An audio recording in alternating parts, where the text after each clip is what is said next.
I have chosen to speak about 4 contemporary authors. A problem that interests me very much in literature is the turning point when something becomes the opposite. And so some of the authors I'm going to talk about deal with this problem when one thing is not one or the other, but rather both the opposites at the same time.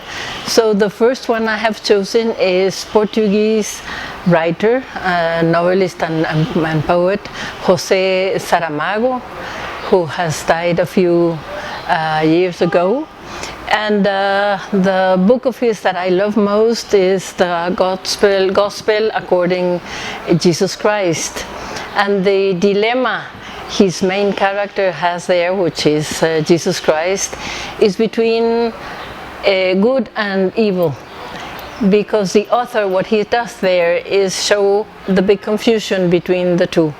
They are not two separated realms, but rather they are looking at each other to the face, and good becomes evil and evil becomes good.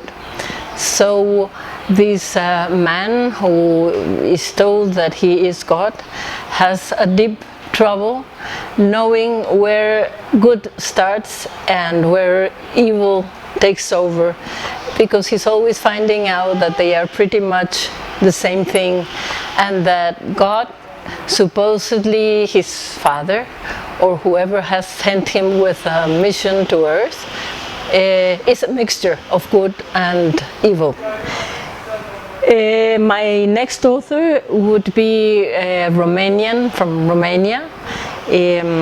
Author. He's also a novelist, a short story writer and a poet, and his name is Mircea Cartarescu.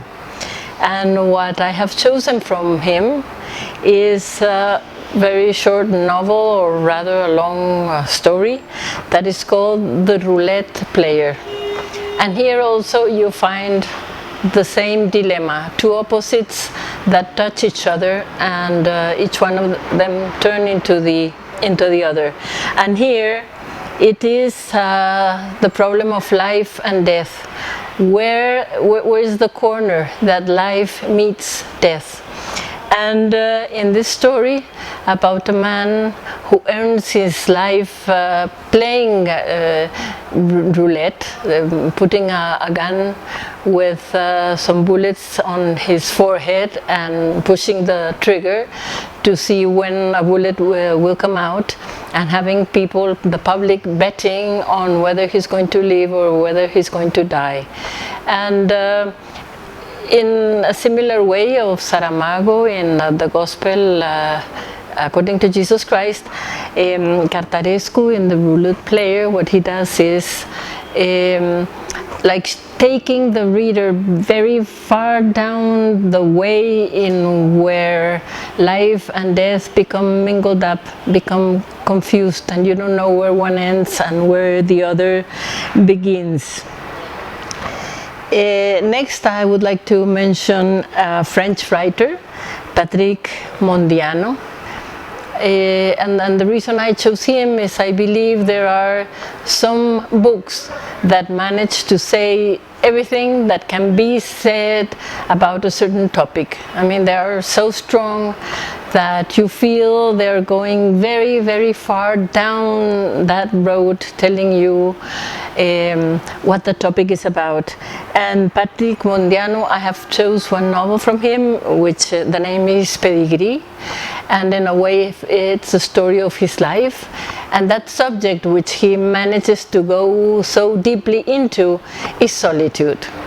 By showing the faces, almost anonymous faces, of the many people that have gone through his childhood and in the process of growing up, faces that don't have a name or names that hardly have a face. What he manages to do is finally showing the face of loneliness. And the last author I would like to talk with you about, because I have enjoyed greatly reading his book, is Irish author John Banville. And the book I have chosen is Ancient Light, which tells about a young boy, like an 11-year-old boy, that falls madly in love with his best friend's mother. So it's a novel that says everything that can be said about this waking up into a sexual life. It's very funny. In a way, it's very cruel also, because it's the way a young boy looks at this older woman who could very well be his mother. It's the way this young boy wakes up into pleasure, the importance that sex begins to have for him and become an obsession, and also almost like a ritual activity. At a certain point, Van Bill tells or makes the narrator, this young boy, tell about her nakedness, and the way her underwear, the elastic part, makes red marks on her skin.